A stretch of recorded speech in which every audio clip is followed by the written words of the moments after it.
Hello friends, and welcome to today's Sutta class. We will start as usual with the Namo Tassa. Feel free to join in if you like. Namo Tassa Bhagavato Arahato Samma Sambuddhassa. Namo Tassa Bhagavato Arahato Samma Sambuddhassa.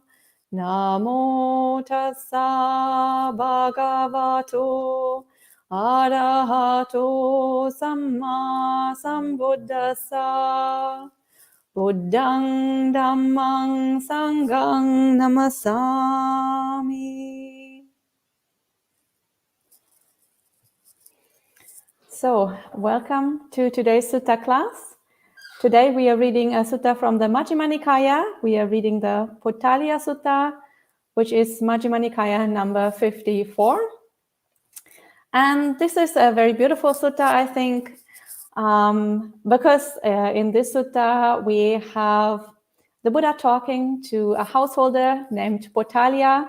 And Potaliya is somebody who thinks that they are basically that they're also practicing a spiritual path. They believe that they are already an ascetic or living like a monk, when actually they are living quite like in the middle of luxury, and they're living a quite standard lay life.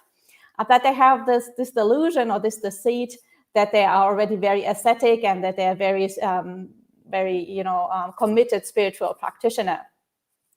So the Buddha kind of gently talks to them and tells them what spiritual practice actually involves.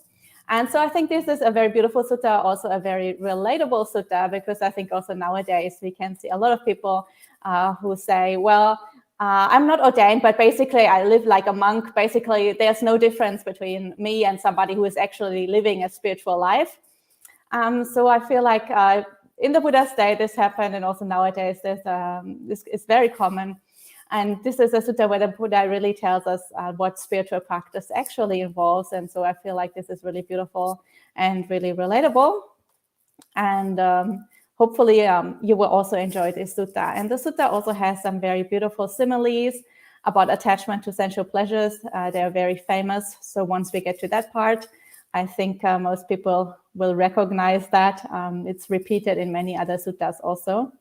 But the sutta is also a bit long, so probably it will take maybe 2 weeks to finish. Probably we will not be able to finish it today. We will see. So I have put a link in the live chat if you want to read along, a link to Bhikkhu Bodhi's translation. I will also be reading from Bhikkhu Bodhi's translation. And let's just get started. And the sutta begins. Thus have I heard. On one occasion, the Blessed One was living in the country of the Anguttarappans, where there was a town of theirs named Apana. Then, when it was morning, the Blessed One dressed, and taking his bowl and outer robe, went into Apana for alms. When he had wandered for alms in Apana, and had returned from his alms round, after his meal, he went to a certain grove for the day's abiding. Having entered the grove, he sat down at the root of a tree. So here we have a standard sutta opening. We have seen this in many other suttas too. The Buddha is in a certain place, and then he goes on alms round, and then he hopes to spend the rest of the day in seclusion, in meditation. So he has this plan to meditate for the rest of the afternoon, but that plan is foiled by Potaliya, who comes and wants to have a chat with the Buddha. So the Buddha is not actually able to meditate. So Potaliya, the householder, while walking and wandering for exercise, wearing full dress with parasol and sandals, also went to the grove. And having entered the grove, he went to the Blessed One and exchanged greetings with him. When this courteous and amiable talk was finished, he stood at one side. The Blessed One said to him, "There are seats, householder. Sit down if you like." When this was said, the householder Potaliya thought, The recluse Gautama addresses me as householder. And angry and displeased, he remained silent. A second time, the Blessed One said to him, there are seats, householder, sit down if you like. And a second time, the householder Potaliya thought, the recluse Gautama addresses me as householder. And angry and displeased, he remained silent. A third time, the Blessed One said to him, there are seats, householder, sit down if you like. When this was said, the householder Potaliya thought, the recluse Gautama addresses me as householder. And angry and displeased, he said to the Blessed One, Master Gautama, it is neither fitting nor proper that you address me as householder. So here we have Potaliya, and he comes, he's just wandering around randomly, he's just going for a walk or something, and he comes to where the Buddha is, and so he stops by to have a chat. And here we can see from the description of Potaliya that he is very, very wealthy. So we see his description. He's wearing full dress with parasol and sandals. So based on this description, listeners back in the Buddha's day, if they heard this sutta, they would have known that these are symbols, or these are signs that this person is very wealthy. So, for example, we have many stories in the Vinaya, in the monastic code, in the collection of monastic rules, where we have rules about monks and nuns. For example, they're not supposed to wear or to carry a parasol unless they're sick, because a parasol is a symbol for somebody who is very, very wealthy, or for a king, or maybe a very rich householder. And also wearing sandals was a symbol for somebody who was quite wealthy. Most people, ordinary people, would just wear barefoot back in the day, and also in the early days, monks and nuns would walk barefoot. And only after a certain time, when people were sick and it was very difficult for them to walk barefoot, the Buddha allowed shoes. But even then, there are many rules what kind of footwear is allowed for monastics. It has to be very simple. It can't be in too many colors. It can't be too fancy. So we have a lot of rules concerning these signs, because as monastics, we should present an appearance that is very modest and very simple. And so from a description like this, to a person with those kind of sandals and a parasol and so on, we can see that this must be quite a rich person. And also the description that this person wears full dress shows us that they must be quite influential. Back in the day, the people would wear clothing that is fairly similar to what monastics still wear nowadays. So an upper robe and a lower robe. But they would look quite different from the monks' clothing. The colors would be different. The way of wrapping the cloth around would be quite different. And lay people usually would have multicolored garments. They would have, especially the rich ones, would have robes, or would have clothing that was embroidered and that was very fancy and very decorated.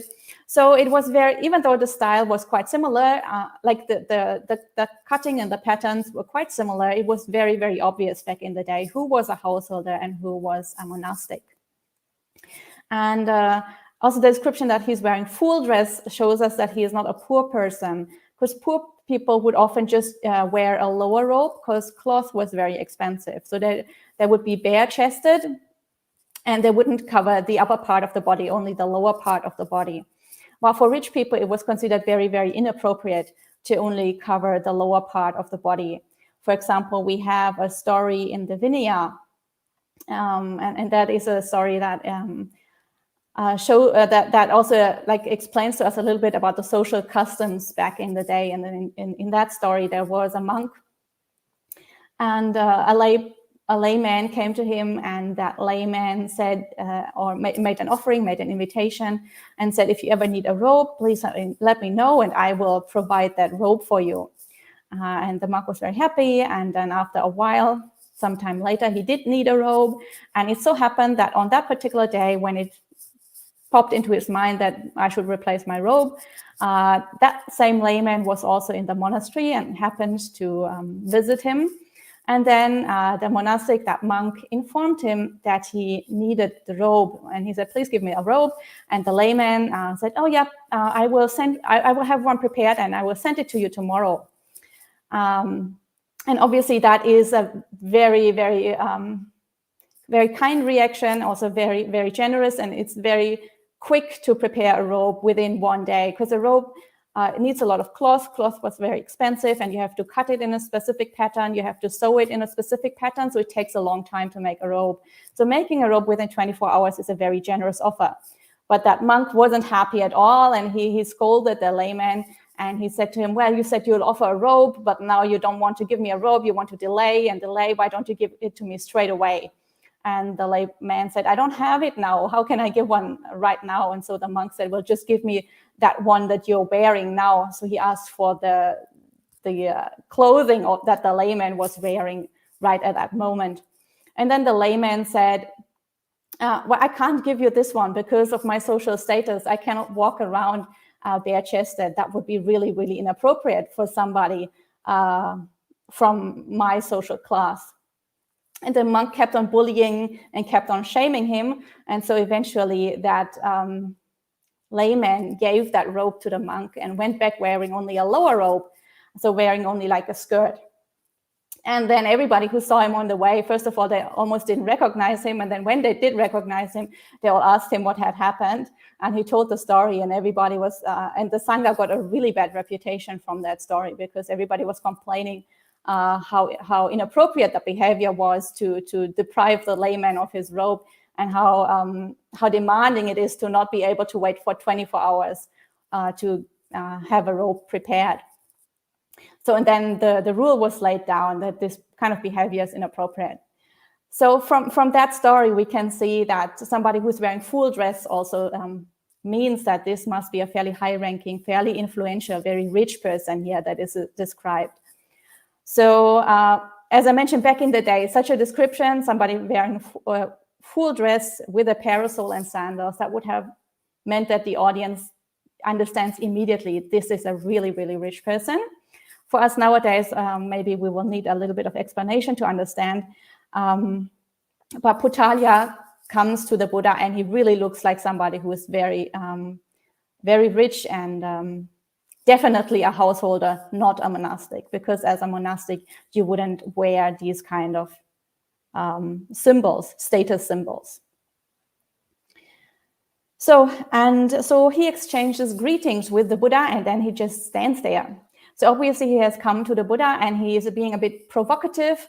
He seems to be trying to pick a fight. He's not willing to sit down. He's just standing there, and the Buddha obviously is sitting on the ground because the Buddha has been meditating. So that layman, Potaliya, is just looming over the Buddha and not behaving in a particularly courteous or particularly friendly way towards the Buddha. So, and the Buddha offers him a seat, and Potaliya refuses to sit down. The reason why Potaliya refuses to sit down is because he feels that the Buddha is addressing him inappropriately, because the Buddha is calling him a householder, since he looks like a householder displaying all his status symbols. And Potaliya obviously seems to be somebody who gets angry very, very quickly, because he gets really upset about being called a householder. And so he is not willing to sit down. And he's also not willing to say anything to the Buddha. He just keeps on fuming silently inside and not replying at all. So the Buddha invites him to sit down, and he doesn't reply, and he doesn't sit down. He just keeps on standing there, looking down at the Buddha. And I imagine there must have been a very awkward silence. And so the Buddha repeats his invitation to sit down again.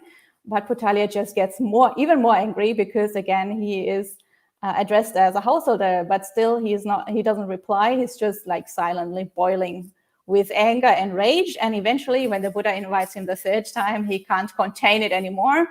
And he scolds the Buddha and just blurts out that it's really inappropriate the way the Buddha addresses him. As he says, it's neither fitting nor proper to address me as a householder. So already we can see he seems to be very easily provocable, and it seems that right from the start he just went there to pick a fight, because right from the start he wasn't willing to sit down. He just was standing there, and that's obviously quite discourteous, quite provocative behavior. And we also see the Buddha remains calm throughout. The exchange hasn't even really started yet, but the Buddha has remained calm the whole time. And even before the conversation has started, Potaliya is already boiling and raging inside. So we can clearly see how that conversation is going to go, and who is basically keeping his cool and who has already lost his composure. And so then the Buddha says to him, "Householder, you have the aspects, marks, and signs of a householder." So the Buddha points out to him, well, it's no wonder that I call you a householder, because you really look like a householder. You don't look like any other kind of member of society. You don't look like an ascetic. You don't look like a renunciant. So obviously you must be a layperson. And for that reason, I call you a householder. And Potaliya says, "Nevertheless, Master Gotama, I have given up all my works and cut off all my affairs." So Potaliya indicates that he thinks he has let go of all household duties, but also of all attachments to household life. So Potaliya indicates that he thinks he is a fairly accomplished spiritual practitioner. And we can see he's also very, very attached to that identity, to the point that he gets angry if somebody doesn't recognize that identity, and to the point where he gets angry if somebody just merely calls him a householder. So we can see maybe he believes he is a spiritual practitioner, but he has very, very strong views and very strong attachment here. But he makes this claim that he has already given up all attachments to his household life. He has cut off all his affairs. So the Buddha asks, "In what way, householder, have you given up all your works and cut off all your affairs?" And Potaliya says, "Master Gotama, I have given all my wealth, grain, silver, and gold to my children as their inheritance. I do not advise or blame them about such matters, but merely live on food and clothing. That is how I have given up all my works and cut off all my affairs." So Potaliya says that he has given up all his assets, all his money, and all his possessions, has handed them over to his children, and he is no longer involved in the way that they run the household or the way they run the business. He doesn't praise or blame them. He doesn't advise them. He doesn't meddle in their affairs.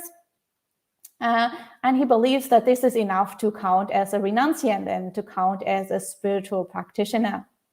And also he believes that this is enough to sever attachments to the world and to be sort of detached and free from all like worldly bondages or worldly fetters.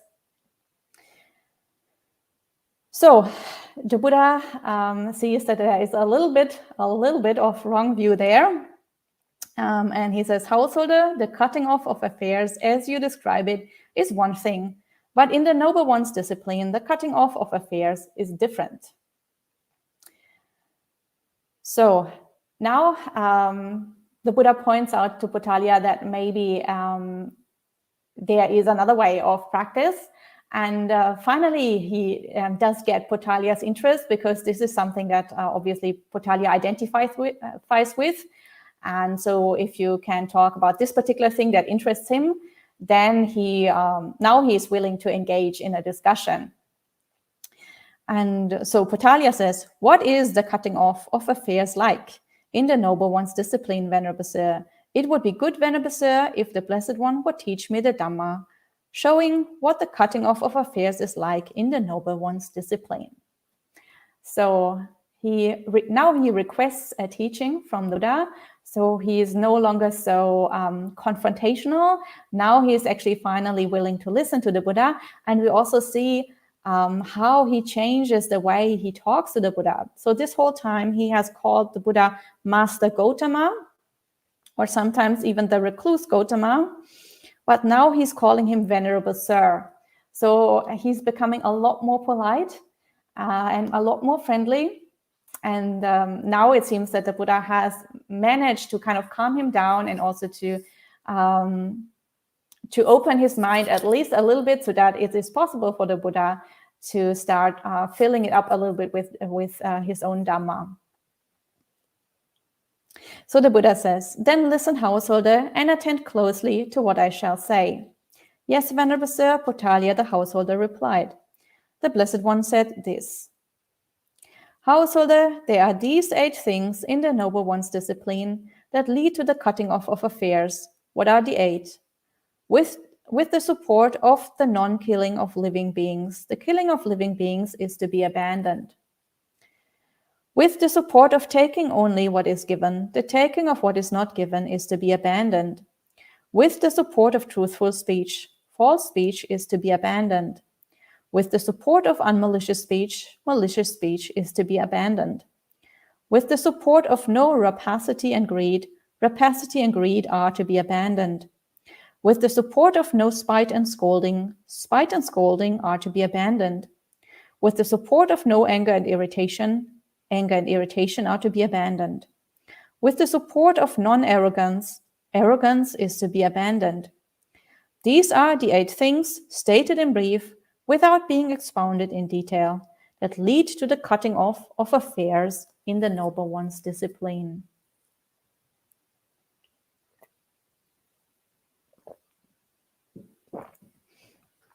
So obviously, the cutting off of affairs in the Noble One's discipline means completely severing all fetters that tie us to samsara. So the cutting off of affairs obviously is a synonym for arahantship in the Buddha's teaching.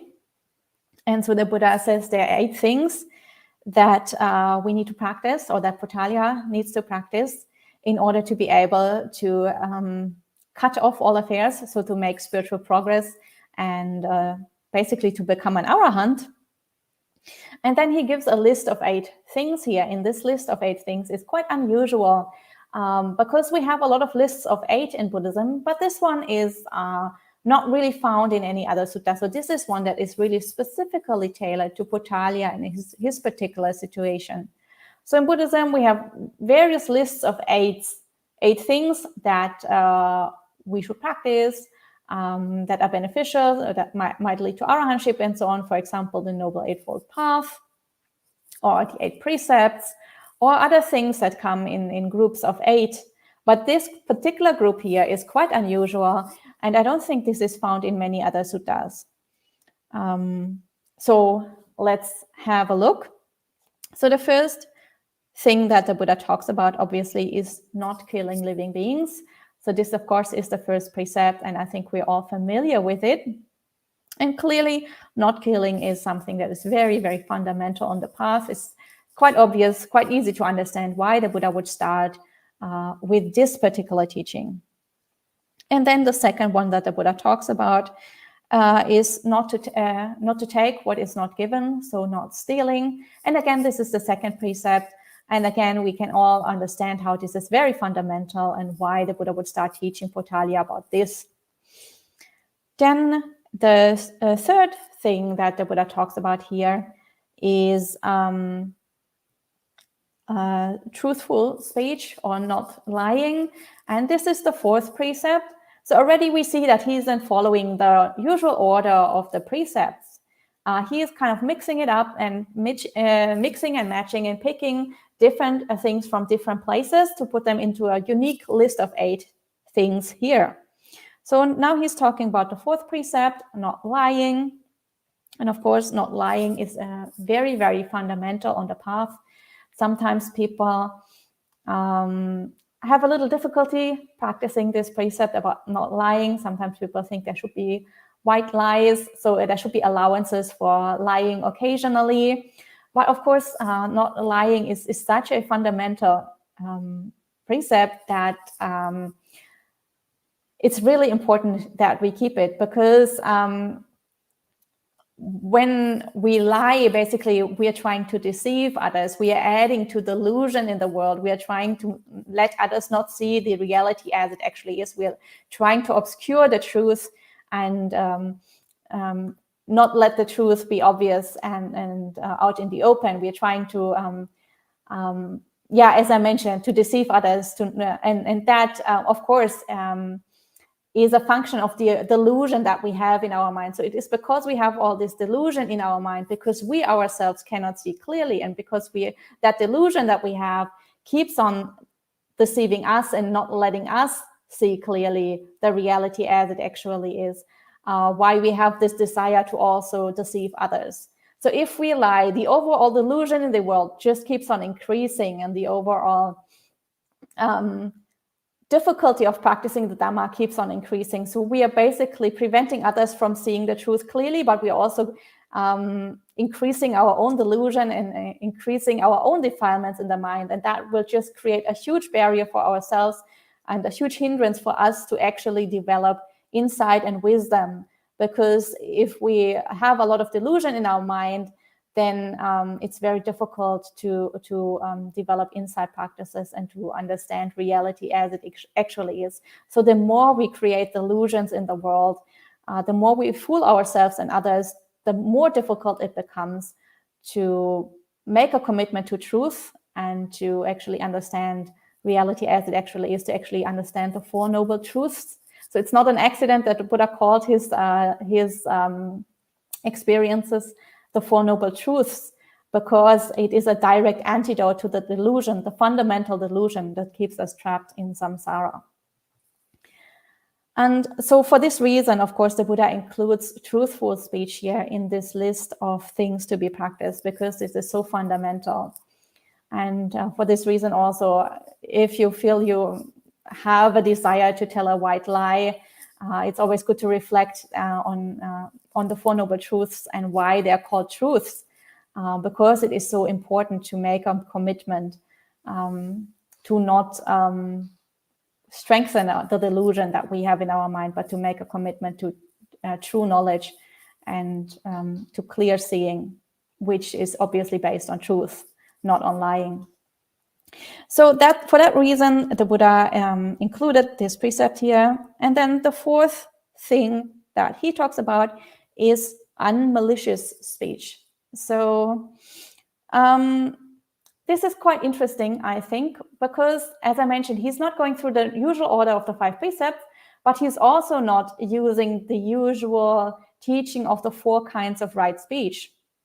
So usually in so many other suttas, in so many other lists, we find the 4 kinds of right speech. And the first one of those 4 obviously is not lying. The second one is not talking in malicious ways. So not trying to create conflict, not trying to split people from each other. And the third one is no harsh speech. And the fourth one is not gossiping or no idle chatter, no random chit-chat that has no benefit. So these are the usual 4 things that almost always come together in one list. It's very unusual to only see 2 of those 4. But here in this particular list, the Buddha has only included not lying and no malicious speech. And he has not included no harsh speech, and he has not included no gossiping. And I think one reason why he has included malicious speech here and not the other things is because this teaching is directly tailored for Potaliya himself. And of course, Potaliya seems to have a real problem with anger and a real problem with the speech precepts, or with angry, resentful speech. So as we have seen in this short exchange that he had with the Buddha so far, he got provoked very, very easily. He came to the Buddha trying to pick a fight in the first place, and then he got provoked very easily, and he scolded the Buddha. And it was very obvious, I think very obvious to the Buddha, or very obvious to any kind of Dharma teacher, that if a person behaves like this, they obviously have a problem with right speech, and they seem to have a very big anger issue also. So for that reason, I think because the Buddha tailors this teaching directly for Potaliya, he points out that this is one of his biggest flaws, and that this is something that he needs to pay special attention to. And I think for this reason, he picked out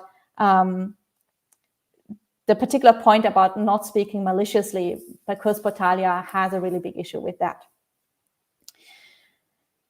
And then the fifth thing that the Buddha talks about here is about rapacity and greed.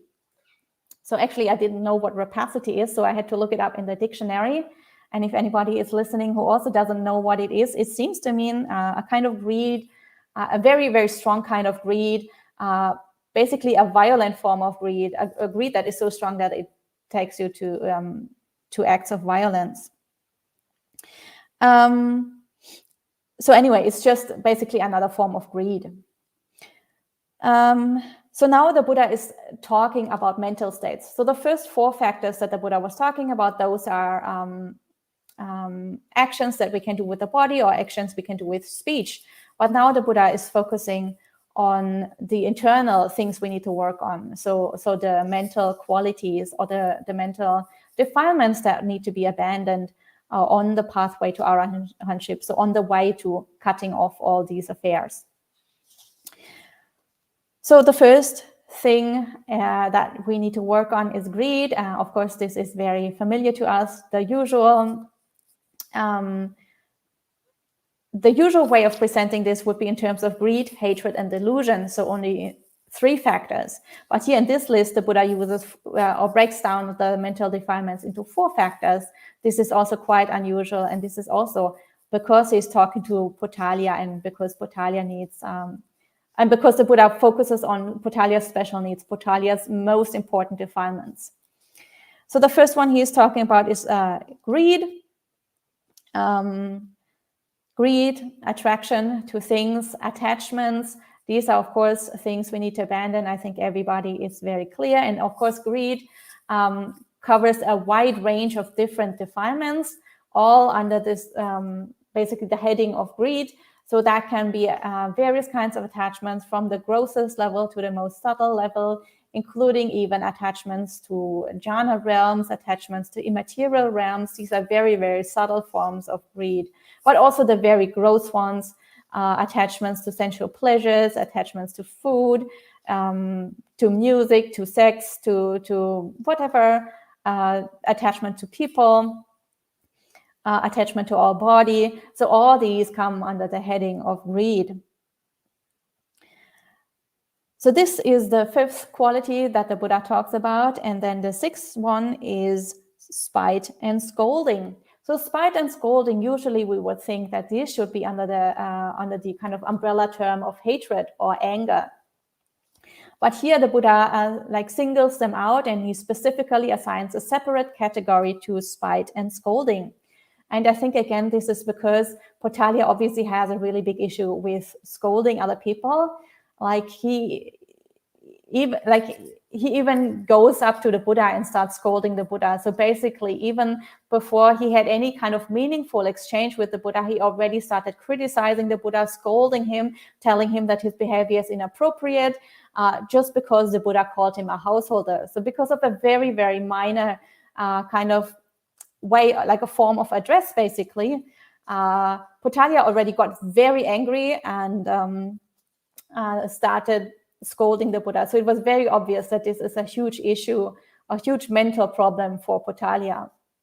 And for that reason, I think the Buddha singles this out and doesn't treat it as usual, just under the heading of hatred or anger, but gives Potaliya a separate category so that it doesn't become a blind spot for him, so that it's really out in the open, so that it's really obvious to Potaliya that this is something he needs to look into. So, and then the 7th one that the Buddha talks about is anger and irritation. This is, of course, the standard one, as I mentioned. So basically, the Buddha has broken this into 2 parts. One is the usual anger and irritation, and the other one is just spite and scolding.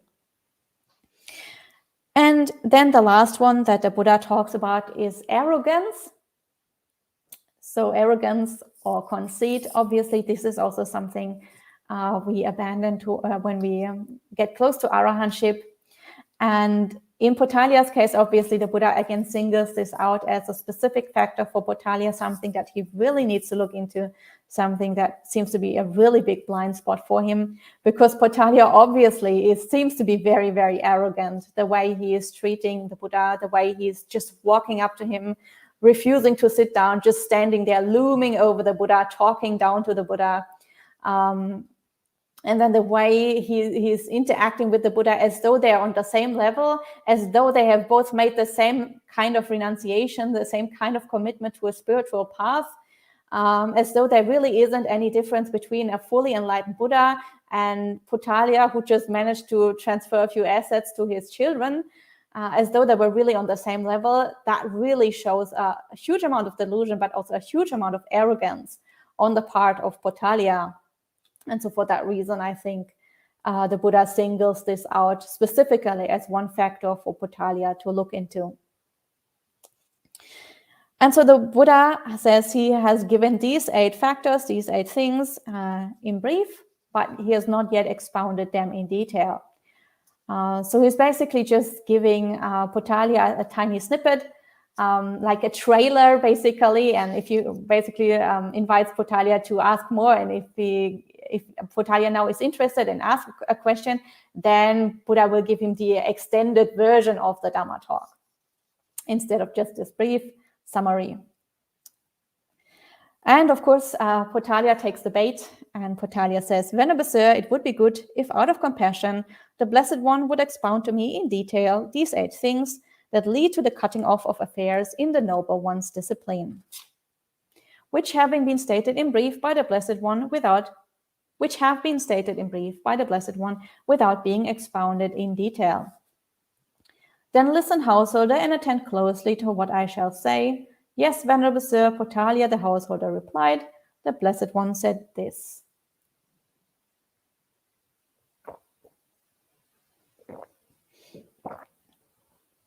So the Buddha says, "With the support of the non-killing of living beings, the killing of living beings is to be abandoned. So it was said." And with reference to what was this said, here a noble disciple considers thus: "I'm practicing the way to the abandoning and cutting off of those fetters, because of which I might kill living beings. If I were to kill living beings, I would blame myself for doing so. The wise, having investigated, would censure me for doing so. And on the dissolution of the body after death, because of killing living beings, an unhappy destination would be expected. But this killing of living beings is itself a fetter and a hindrance. And while taints, vexation, and fever might arise through the killing of living beings, there are no taints, vexation, and fever for one who abstains from killing living beings. So it is with reference to this that it was said, with the support of the non-killing of living beings, the killing of living beings is to be abandoned." So the Buddha here picks up the first of the 8 things again, or he's going through all of the 8 things, but he of course goes through the first one first, which was killing of living beings, and he explains in a little more detail how we practice with this first factor.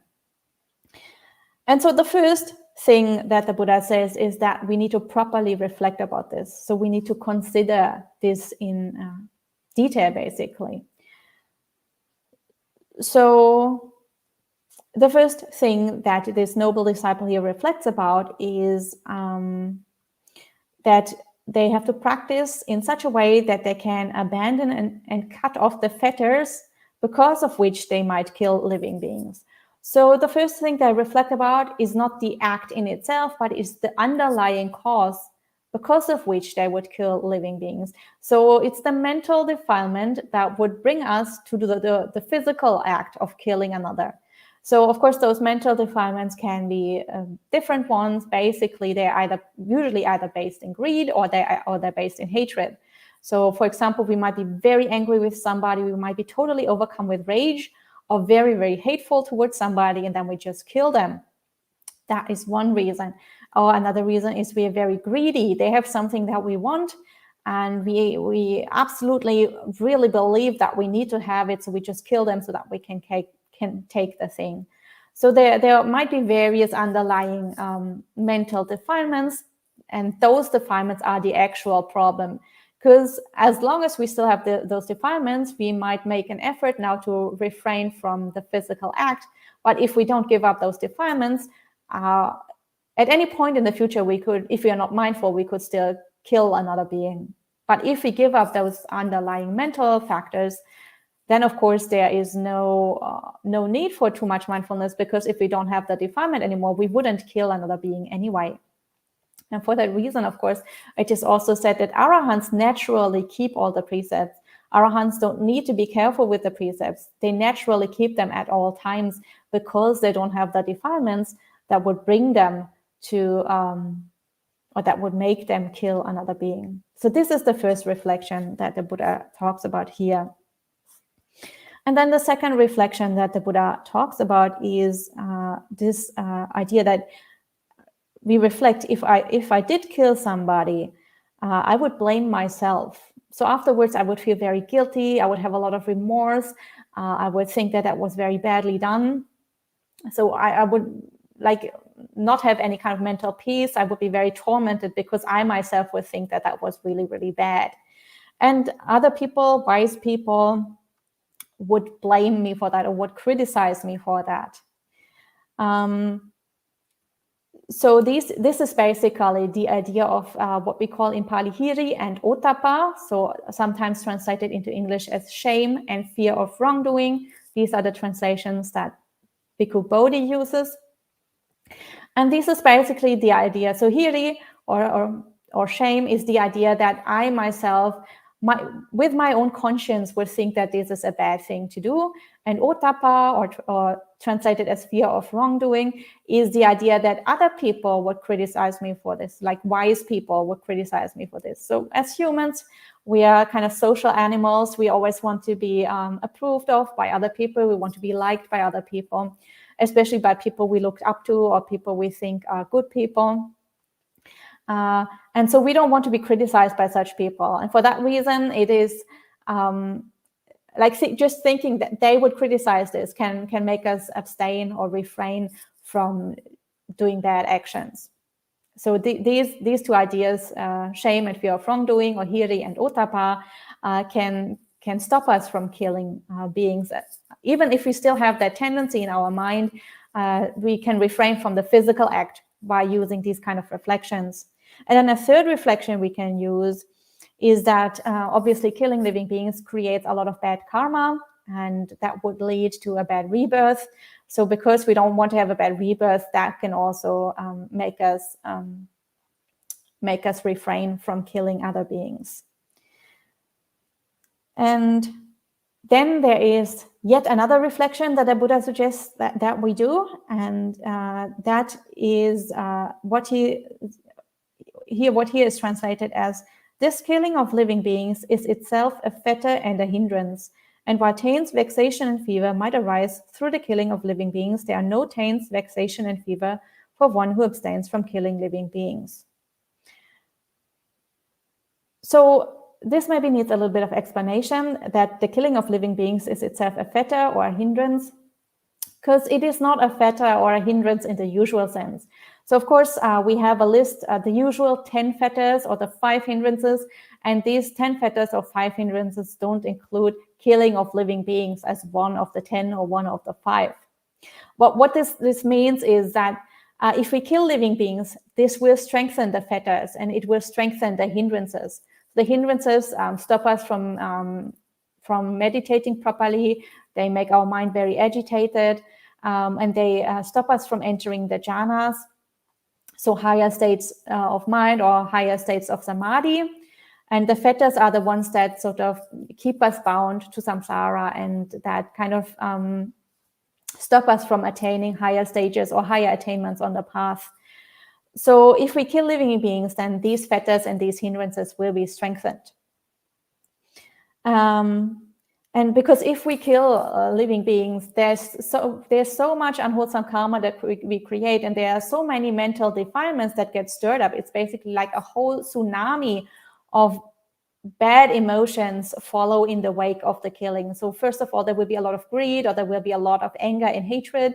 And afterwards, there will be a lot of shame. There will be a lot of remorse. There will be a lot of negative mental consequences. And all this just creates more greed, more hatred, and more delusion in our mind. All this strengthens the fetters. All this strengthens the hindrances. And for that reason, this tsunami of defilements kind of makes our mind very agitated. And the Buddha points out that if we abstain from killing, then the mind can be a lot more calmer, and pains, vexations, and fever don't arise in the mind. So all these are reflections that we can do in order to practice with these first of these 8 things that the Buddha has given to Potaliya. And then the Buddha goes through the other 7 things in exactly the same way. So he's going through not stealing, truthful speech, unmalicious speech, rapacity and greed, or no rapacity and greed, no spite and scolding, no anger and irritation, and then non-arrogance, and explains it all in exactly the same way. First, to reflect that you need to abandon the underlying tendencies that cause you to act in that way. Then to think about hiri and ottappa, so the consequences of such actions. First, you would feel remorseful yourself, other people would criticize you, and you would create bad karma that would lead you to a bad rebirth. And then finally, you reflect that this will just strengthen the hindrances and the fetters and keep you bound to samsara and impede your progress on the path. So in this way, here the Buddha goes through all of these 8 things that he has given to Potaliya. And then he says, these 8 things that lead to the cutting off of affairs in the Noble One's discipline have now been expounded in detail. But the cutting off of affairs in the Noble One's discipline has not yet been achieved entirely and in all ways.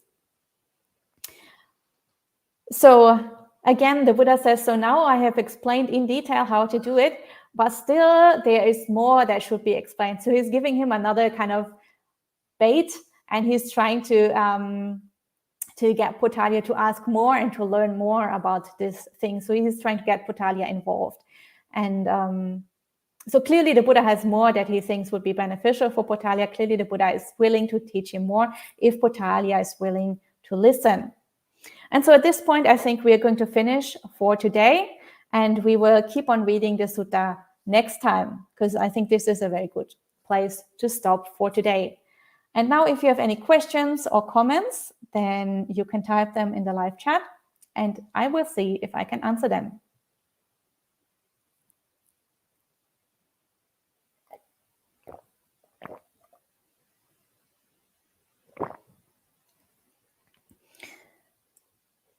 So far, I don't see too many questions or comments, only one.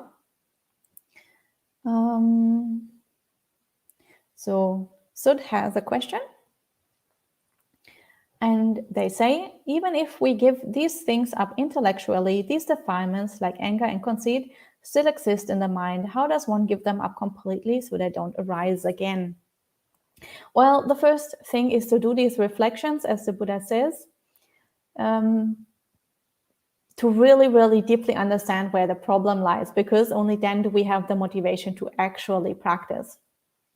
And then another thing is that we actively cultivate the opposite in our daily life. So it's not enough to just meditate. It has to be a commitment 24 hours a day.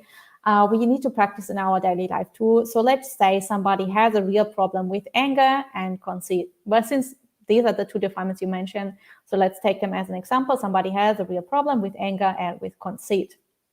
And because they reflect on this a lot, and because they have observed their own mind, they have recognized, yes, I have a real problem with anger and with conceit. So in their daily life, they actively need to practice the opposite. So if they are generally a very angry person, then they make an active effort to be especially kind to other people, to be especially compassionate, to act in very loving ways towards others. They make a very mindful effort that in a situation where they would usually get angry, they refrain. First of all, they refrain from expressing their anger, so they don't shout at other people.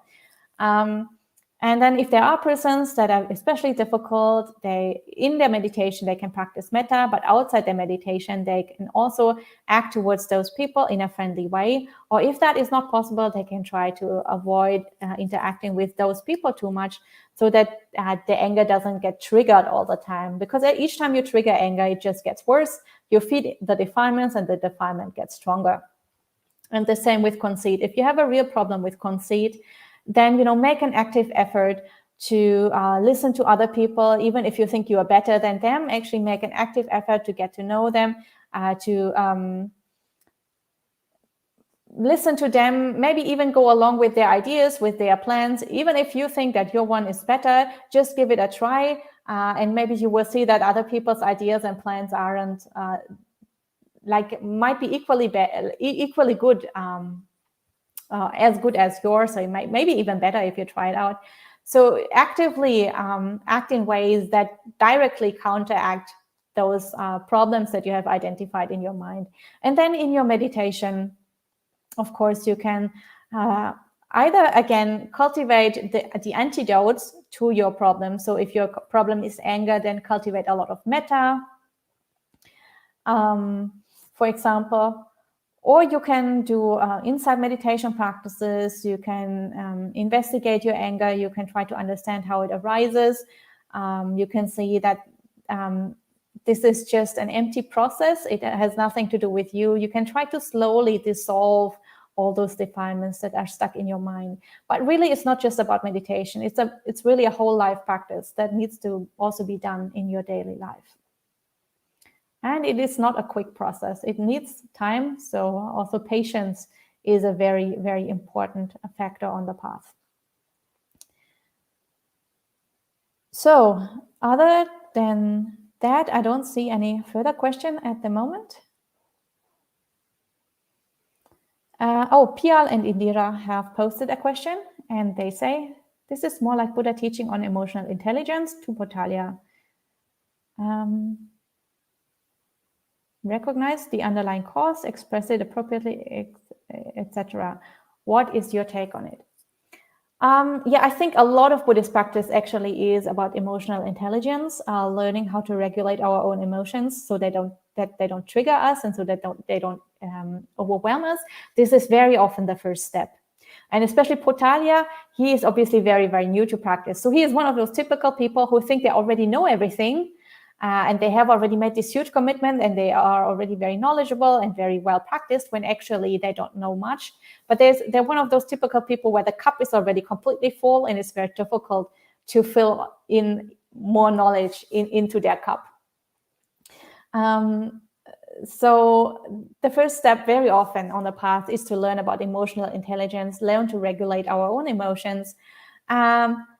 And this is very important, that we learn to regulate our own emotions. Or first of all, to get in touch with our emotions, because many people can't even feel their emotions. They can't even feel if they're angry or anything.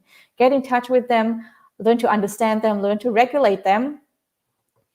And only after we have learned even these basic skills of dealing with emotions can we actually hope to dig deeper and to completely let go of the greed, the hatred, and the delusion that is underlying all these emotions that trigger us. So definitely emotional intelligence is a very important step, but it's not the only step, but it is a very important step.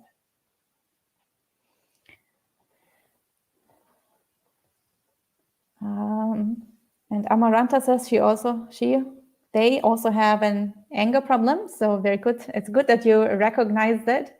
Then you can practice with it. It's much more difficult if you don't recognize it, because if you have a blind spot, then obviously you can't do anything about it. But if you see it, then you can actually practice with it. So of course, knowledge is the first step in order to grow.